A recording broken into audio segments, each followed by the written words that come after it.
Hi, I'm Al Adamson. We're here in Lincoln Hall at Pitzer School of Law, Northwestern University campus. Honored to be here with Julie Gehrki and John Damalas from Walmart. Julie, thanks for being here. We're glad to be here. Thanks for having us. Hey, John, thanks for being here as well. If you would, you just share a little bit about yourself and what you do there at Walmart. Yeah, definitely. So I currently lead global people analytics at Walmart across the different segments and brands internationally. And Julie, your role? Sure. I lead philanthropy for Walmart. And so I spend about half my time overseeing our philanthropic investments and about half my time with people like John and business owners thinking about how we can use the business to create shared value. All right. So right off the bat, if I'm all of a sudden clicking on this video and we're talking, it's like there's a philanthropist and someone who's doing talent analytics, people analytics. How do you two interrelate? Why is it important that you two have some connection over time? I think one of the great things about our partnership is there's certainly a recognition at Walmart that doing this type of great work isn't just good for society and good feel good, but it's actually good for business. Mm-hmm. I think where teams like Julie's and mine work hand in hand is as we start to implement and institutionalize some of these policies and programs, how can we use data and connect that and use that to speak the language of our business partners to say, well, here's the tangible impact. Mm-hmm. And it's not just anecdotal, it's actually what we can see and measure in business productivity every day. Outstanding. Yeah, I think John's exactly right. I think this is a field where we're still learning what works. Mm-hmm. And anybody who's interested in shared value, philanthropy, making social change, improving the business, is asking these questions that need rich data to answer the question. And we're really good on my team about asking questions.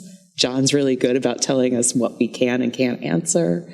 And then thinking about how do we use that data to really improve the practice?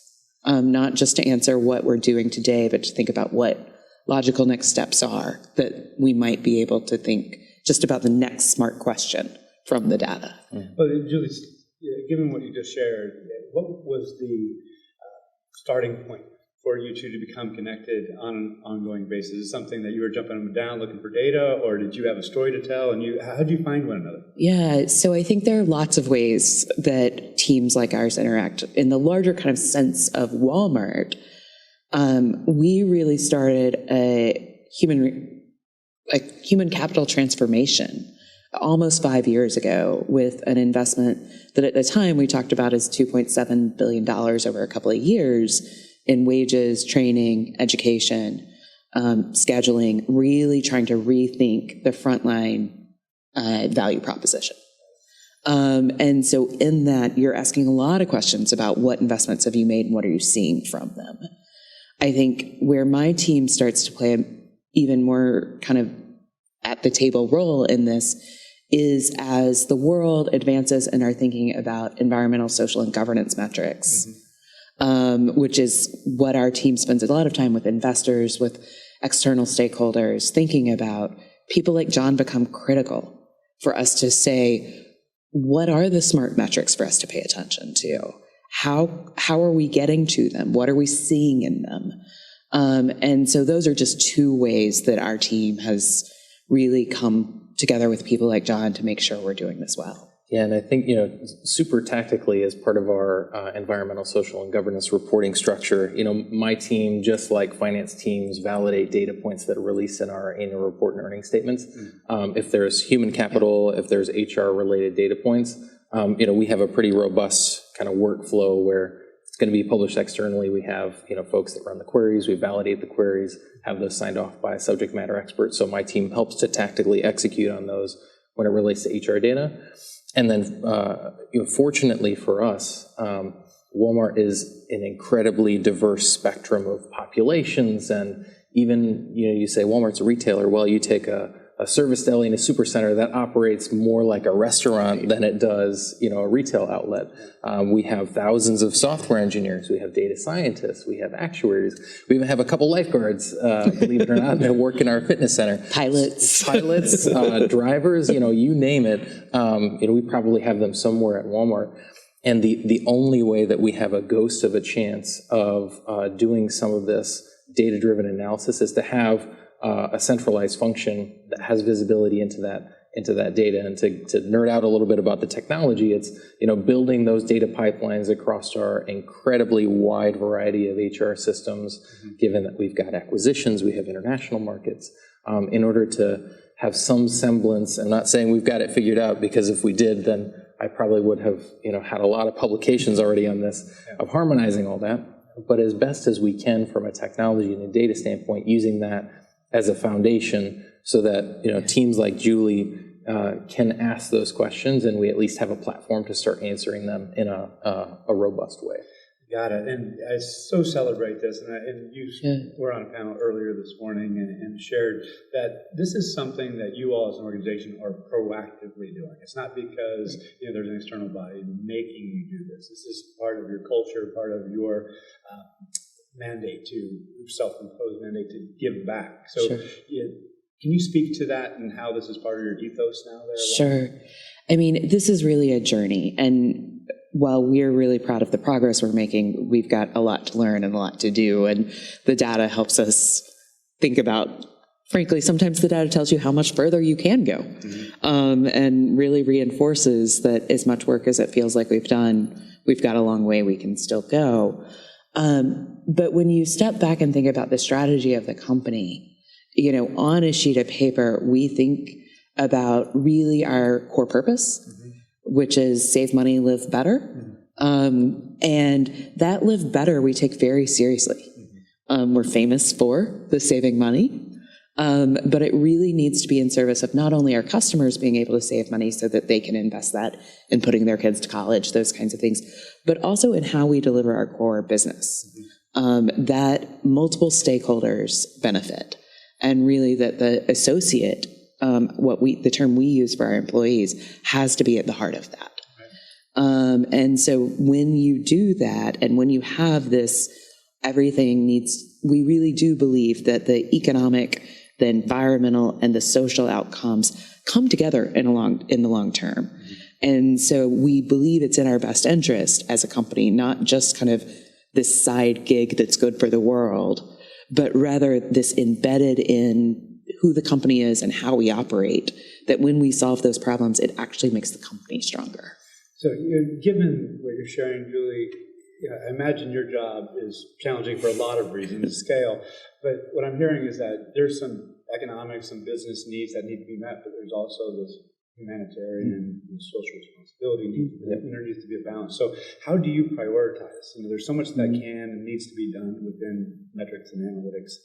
How do you say, we're going to do this project, and how do you communicate it upwards across the organization so, it actually drives some desired outcome? Yeah, no, it's a great question, because I describe Walmart scale as it's the reason why I'm excited to get up in the morning and come to work. It's also the reason why I sometimes cry myself to sleep at night.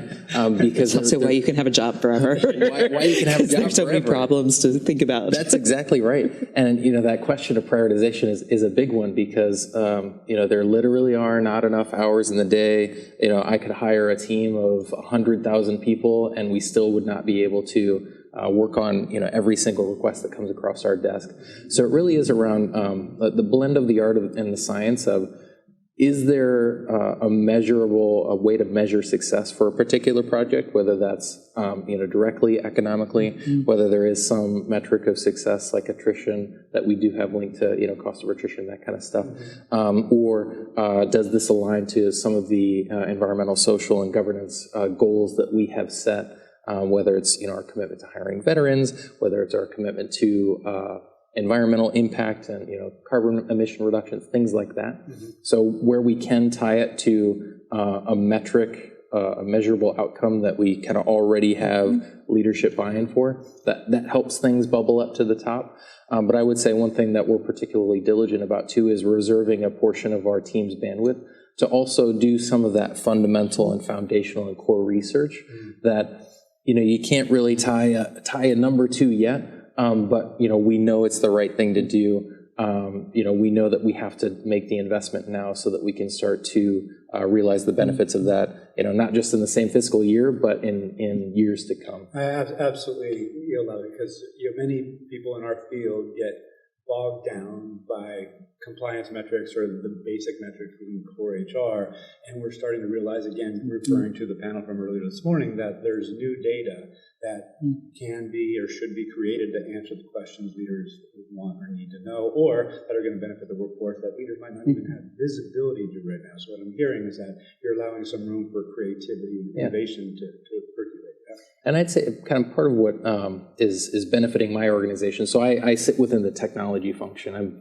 I'm a hardcore nerd, at the very center of my being. and the benefit that the organization gets from that is we have a huge focus on automation. We have a huge focus on technology. So some of the more, I don't know if it's right to call them mundane, but the more structured metrics and required reporting that we have to do, we try and leverage technology to automate as much of that as possible, so that we can free up kind of the mental capacity and emotional bandwidth of the team to work on some of the more forward thinking and problems that are still in their formulation phase versus devoting a bunch of people hours into saying, all right, well, we have to crank out this report every day or every week or every quarter. And did I hear you correctly? You want to leverage existing measures that already have the automated delivery. In other words, like turnover, good, bad, is that, and you're adding to that story or adding to the story around that metric, not just creating something new. Is that a fair summary? Fair summary, and it's interesting because I love standardized metrics. They're kind of a double-edged sword. Standardized metrics, the benefits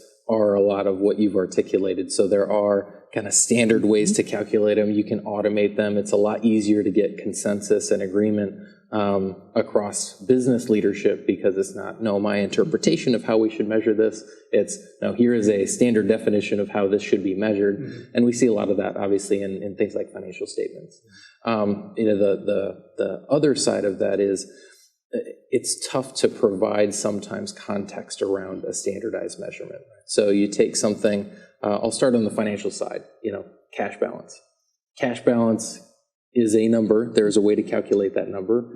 That number could be good or bad. The same number could be good or bad depending on the size of your company, the industry you're in, the dynamics of your industry. Same thing with something like turnover. There is a way to calculate turnover. Everyone can come up with a number. That same number, when you look at two different firms and two different dynamics, could be good, could be bad. And so I think it's that balance and taking the advantages of standard calculations, but also being able to give the appropriate context to somebody looking at that and trying to interpret that, understands how they should interpret it, and not misinterpret it. Well, thank you for that. And you said earlier, Julie, this morning, you were talking about, in a related way, you have and again, if I'm not articulating it properly, please take it from it, that you want people to leave Walmart and actually go out and go on their journey. Be better for it. Be better, that's and you're enabling that, and it's okay. So the question to bridge what you just shared and where we're going is that historically there's been, we want to shrink turnover as much as possible, yet being okay that we are part of someone's journey and helping enable that journey, and that's falls squarely into your field, is that right? It does, and we have, as part of, when Walmart announced its transformation, part of what we said is, we recognize we're a large company and we're able to make some investments that many companies can't. And so at the same time, we announced a $100 million investment in upward mobility focused on frontline service workers for the field, which is an interesting thing. I spend time with our competitors and others, encouraging them to think in this way. Building resources that small businesses can use, those kinds of things. And part of that really is thinking that an ecosystem will benefit all. And that this reinvestment in the frontline workforce to build skills is an essential part of what's going to be needed in our economy as it moves faster. As it changes. And so that really does get to us thinking about not just turnover, but healthy turnover with a good outcome for an associate versus turnover because this job was not working for them. And that becomes much more complicated because often they leave the data set, in easy terms. And so how do we do that? How do we think about that becomes really important. And frankly, that's not something we have our full arms around. It's an aspiration of Walmart that their role at Walmart help them move to the next thing. But that also is very individualized. Yeah. What one person says is a great next step for me may be different than what the other is. And so how do you marry that all together becomes a really difficult job. And I think also going back to something John said about this kind of, there's one set of metrics that works really well within a company, but then you move to a world of ESG and measurement, and they become comparative and can become complex because they may not have the same methodology. Even with the same methodology, we find that they can be complicated. Yeah. So often, and I spend time in both worlds, we hear reference from the human capital space that, oh, the sustainability space is so much farther ahead, and what can we learn? And I think that's a good thing to be challenging ourselves with. But it's also something that they haven't gotten yet either, because, industry matters. What is a material issue for one, and I don't mean material in SEC terms, but in more of a Webster's dictionary term, for one company and one industry isn't for the other when it comes to something like carbon emissions. Do you mind defining ESG for? Sure. Yeah. So environmental and social and governance. And this is a set of metrics that's emerging and being, really developed in order to say what role is a company playing in the world. Yeah. And today, many of them are about risk mitigation. I think we believe they need to also start to think about what's the value creation side of this. But that's really hard, and it gets into a lot of what John focuses on. It's not that easy to measure, right? Yeah, it's not easy to measure, and I think Julie brings up a great point about when you start to compare kind of sets of metrics. People rush to the metrics because that's what you can see, that's what you can touch and feel, and look at it in a report and say, are we good or bad? What firms and enterprises and regulators need to realize is there's a lot of foundational process work and investment that have to happen in order to enable controls and governance around the calculation of metrics. So, I go back to my finance background, and there is a very robust closing process that every company has, and whether you close quarterly or you have a hard or a soft close monthly, that process has been ingrained in everyone to produce these standard financial reports. On some of these other areas, you might not have that concept of a hard close or even a soft close and retroactive updates and adjustments and that. So how do you account for some of these things? Because the more rigor that you put on the reporting side, there's a lot of these almost prerequisite control frameworks that you might have to think about, which all require investments, not just in people, but system providers and all of that, just to make sure that you have an apples to apples comparison when you actually report the numbers at the end of the process. As both you and I know, it doesn't happen by magic. It takes that's a lot of work. And so, I want to toggle a little bit, but leverage what you just talked about. And it relates to the future of work. We're in this place in time, 2019, 2020, where AI, globalization, robotic automation, all these things are disrupting industries, obviously retail, among them. So I imagine as you look at social responsibility, as you're looking at the metrics that are going to not only matter currently, but in the future, thinking about how things are going to shift over time. Is that a fair statement, and how are you addressing that? We spend a lot of time thinking about this, and I think the first thing we would say is it's not some future thing; it's absolutely happening. And ideally, this is going to lead to higher skilled jobs, really interesting jobs, some of the mundane work potentially going away, so that people can focus on customer service, and it can be really reinvested in things that, frankly, bring more satisfaction to the workforce. But doing it is hard.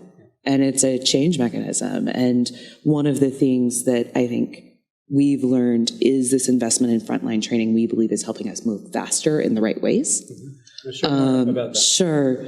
So over the last couple of years, Walmart has built out a network of what we call Walmart Academies.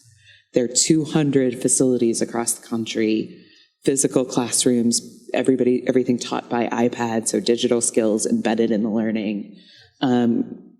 The associates spend about half the time in that classroom, and they're co-located with the store. So in about half the time on the store floor, learning side by side in the job. And, there's some standard classes, but they can also be used as short-term upskilling when new things roll out. All of this allows there's now VR in stores being used to do quick training as new technology rolls out. And so this real investment, I think John and his team have done some great measurement to say the academies are helping us drive retention, both of the people who participate and the people who report to them. And part of what's unique is academies are universal on the job training by job code. So it's not kind of an optional thing or a shoulder tap of your high potential. It's really for everybody in that role. So immediate value for the individual and the company. But part of what I think we haven't captured yet, and John can think about how we might, is the speed at which that's allowing the company to reinvent the business model, to be a more omni-channel customer. Things like grocery pickup that we have today. You know, we have a model where you can order your groceries online, pull into the parking lot, get them loaded into the car. We didn't have that 2 or 3 years ago. That's close to 40,000 people that play roles, that have jobs to facilitate this. That is only able to roll that quickly, partially because you have a strong investment in training. Yeah, and some of this kind of a specific example related to what Julie is, the concept of a personal shopper, which is now, you know, there is someone that actually has to, you know, everything doesn't magically appear in those bags, and the bags don't magically appear in the trunk of your car when you pull up to an online grocery pickup station. There is now a new category and new job code of associate that now fulfills that function that, as Julie mentioned, didn't exist a few years ago. And as we think about, again, the business impact of the portability of some of these skills, it's, if you were to hire all those people, you know, fresh off the street, you know, starting from zero, that is an incredibly complex process. But now, because of the investment that we've made in our frontline associates, and we can understand, well, as new positions like this open up, how we can take advantage and leverage that investment to place associates, existing associates in those roles, just helps to, you know, shorten the cycle time from a business impact standpoint of filling those new roles. And then from an individual associate impact, you know, they have a much better kind of career trajectory and you know, relationship with the company. And the getting, I mean, I think one of the things that really is important in what John said, and it facilitates it all, is most of the future of work is not entire jobs going away. It's portions of the skills of the job, the task within a job. And it doesn't happen all at once. And so instead of having a system where it says, okay, this job no longer exists, these people are displaced, it is, okay, half of your job is still there in the task you've done. We've now got some additional tasks and how do we make sure that people are trained and upskilled and can move and really have a career within a company and move across. But that is hard work. It's things I know you've been thinking about, of like, what's the taxonomy of skills? How does all of this work so that we can really track and do this well? Which is a whole field that has to be created in some ways and matured in real ways. Absolutely agree. I think that we're moving in this discipline, people analytics, towards formulating work strategies, or at least providing input into how work can get done, given disruptions. But to your point, that takes understanding how to measure work, how to identify, build taxonomy around skills, find those skills, develop those skills, and all that. So how is that informing your work? Do you see the future in some way? Yeah, it's certainly informing the work. And I kind of half made a joke, but it's also true. You know, I don't get funding for a project called skills taxonomy. Right. Like none of my peers are going to get funding for that. What we do get funding for is, you know, personalized learning, career and mobility recommendation, skills workforce planning, things like that we can, you know, tie to ROI, which now require fundamental work and foundational work in things like creating a skills taxonomy. Because without that, you know, you don't even have a consistent language that you can, you know, use to talk about the future of work. So that's kind of how we approached it. And luckily, you know, our leadership team has been very supportive and understanding that, you know, you have to eat your vegetables too. It's not just like, this is what you read about in a magazine, or this isn't just the AI, the ML, the, you know, insert kind of new topic here. But there's this foundational core work that we have to prioritize, and prioritize means, you know, resources and budget and people and effort, and not just monetary investment, but mind share from our leadership team to talk about these things and recognize that it has to be done too. You know, I mean, I love what you're saying so much, and you, as three people right here, right now, can agree. It's another thing to get agreement at scale, get people to see the world in a similar way, and thus mandate or authorize these, commission these projects. So my point of question, going back to what you shared again at the outset, is you come and ask John questions, and you stay in curiosity, and he provides ideas of what's possible. There's 20, 30, 40, 100 Julies. you got a lot of whoa. So again, going back to the skills and work, how are decisions going to be made on that moving forward? When you say leadership team, I assume you're talking about leadership team, not HR leadership. You're talking about everyone getting on the same page. So what does that look like? How do you get that group on the same page?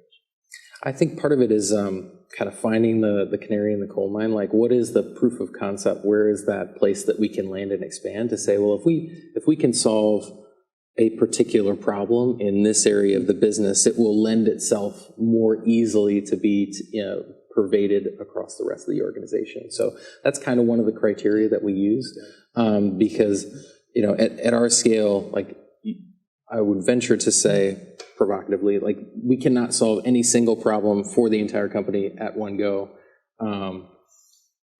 I can't even fathom a problem that we can do at that scale. So really, your only option is, how do you land and expand and prioritize those areas where, okay, this is an easy stepping stone, or at least there is a path of stepping stones to solving this problem, and then you solve it a little bit bigger, and then if you solve it for one leader or one segment of the business, you understand what considerations you might have to get through, or take that to other segments of the business. So really, that goes into a lot of how we prioritize work. In addition to kind of the impact and the ROI, is what are the problems where, all right, if I solve this problem, really there isn't a stepping stone to scale it. So that might not be as high priority given the scarcity of resources, but if we solve it here, and it's high impact, and if we solve it here, there's a path across the rest of the company. That's a big part of what we think about. I also think there's a strategy piece of this. And, when it's working well, and it doesn't every day, and it doesn't every day in any company, you really do have kind of aligned HR shifts from, what may be a compliance function in some companies to a real strategic portion of the company. And there's a clear philosophy of what is the value proposition to your associates. And when you have alignment at a strategic level across leadership on some of those pieces of this is the value proposition, it becomes much easier to prioritize what do we need to measure. Because if we're going to define ourselves and our value to our workforce on this, it's probably going to get more resourcing. And it becomes a much more kind of consistent conversation across leaders, and you get a little less. You still always have the competition of there's a long line of projects, but you get much more alignment that, yes, these are some of our big bets that we've got to deliver on. I think one of the benefits, too, of us not having to spend a lot of our time currently on just, satisfying regulatory requirements, compliance reporting requirements is, we know all of the things that we're working on and the things we want to do versus have to do. And so there's that balance there too, which is an interesting dynamic, particularly in a space, and the fact that, you've got HR and technology, which sometimes historically have been seen as, cost centers, supporting functions, all that, but really now given the appetite and really the bright line that, we've been able to draw between associate success, associate investment into economic success, it's kind of shifting that mindset from, all right, well, how do we get these cost centers or back office functions to kind of come together and do work for us, to this is actually a foundational strategic pillar within the organization. And I imagine there's an ongoing meeting rhythm to that, or communication rhythm. What is that? Is that quarterly? Is that, or does it not happen that way? Is that wishful thinking? Or literally, how do people understand that this is the project agenda, this is what we're going after, and maybe use the academies as an example? Sure. Do you want to talk about the world in which you live? Yeah, I'd say like I'm probably triple booked like 23 hours a day, and they let me have a half an hour to eat and a half an hour to sleep. But kind of outside that, we have some rhythms that are more strategic in nature. So quarterly, here's kind of the big pillars of what we're working on. You actually carve out space to have those conversations. Yeah, we carve out space to actually have those conversations, and then when you get down to kind of the project or the initiative level, it's a much more iterative process. We try and borrow as much as we can from kind of your software methodologies like Agile or Scrum, things like that. So we have ways to track our backlog. People can have visibility into what we have prioritized, that kind of thing. And then depending on the project and the stakeholders, kind of various rhythms at a project level. But at that strategic level, there is that regular cadence of, well, here's what's big on our plate right now. Senior leaders, is everybody okay with this? If not, here's kind of the forum to have that discussion, that prioritization discussion. Yeah. Well, great to hear, particularly given, just to echo what you shared, that people analytics, talent analytics, historically has been viewed as very esoteric. It's over there, it's a bunch of feather heads in the room. And it sounds like you have some connective tissue on an ongoing basis that makes it real. And it's not about the process, it's actually the value that's delivering. So a couple of themes before we wrap up here. We've been talking about impacting people. And so, if we're in analytics, there in some organizations there's a perception that I'm either consciously generating a lot of data, or I sense that a lot of data is being generated, yet I do not know how it's being used. So maybe with the academies or some other initiative, how do you communicate to your workforce of 2.2 million, if I heard that correctly, what is happening, what might be forthcoming, or does that communication not happen at that scale? It might happen at a higher level. What does that look like? I think that's really hard, and it doesn't always happen very well. Particularly, for somebody who my main communication method is email, that's probably not the best one for, a frontline associate that's helping customers most of the time they're really at their work. I do think that one of the things we're really trying to get better at, and Academies is a great example, is engaging people like John in the front end of program design. I think one of the things, as somebody who does a lot of program design, too often those rooms don't have kind of analytics and measurement plans built in the beginning. And it's more, we've spent all this money, now help us figure out whether it worked.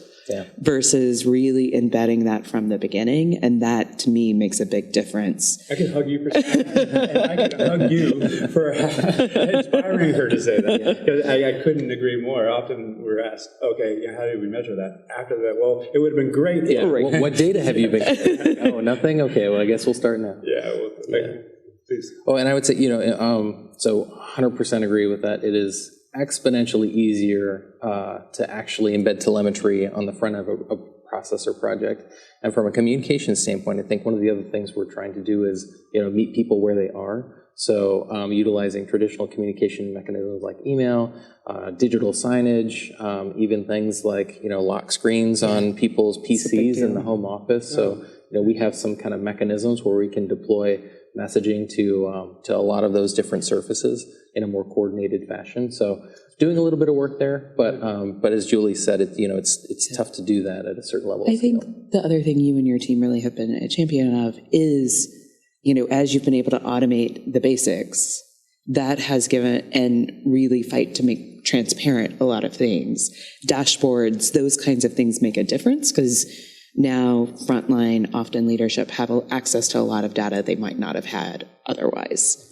And you don't have to come and ask for it. It's in an app. It's in those kinds of things. And that makes it much easier for, a store manager to really be strategic about their use of human capital. And really know and diagnose what might be going on. But that is the kind of shift to be very transparent about that, to put data in people's hands. Is a big deal and takes work from people like John to do it. You spend more time acting on data versus trying to dig around and find it. Right. Well, I celebrate so much that you two are here sharing your insights and ideas, but I'm also, I hope it emerges at a leading practice that people analytics, workforce analytics leaders are aligned and coordinating with those who are leading philanthropy and giving back. So, thank you for sharing. Any closing comments before we wrap? No, I would say, it's been a great experience. Love the conversation. Love to hear that some of the challenges we face, we're not alone, even though, we have the scale that we have. But yeah, I mean, it's been a great partnership and willing to share. Thank you for having us. I think it's really exciting because I do think there's a huge opportunity. We were with kind of the group and talking about ESG and how many of the team members are involved in that, and kind of just a few hands went up. And it feels like that will change dramatically over the next couple of years. And so hopefully we'll see more emergence of kind of partnerships in this thinking, because I think we'll only get the measurement of the social and the human capital elements right with data analytics and human capital experts in the center of that. Now we're getting there. Well, again, thanks to you both. Appreciate it. Thank you.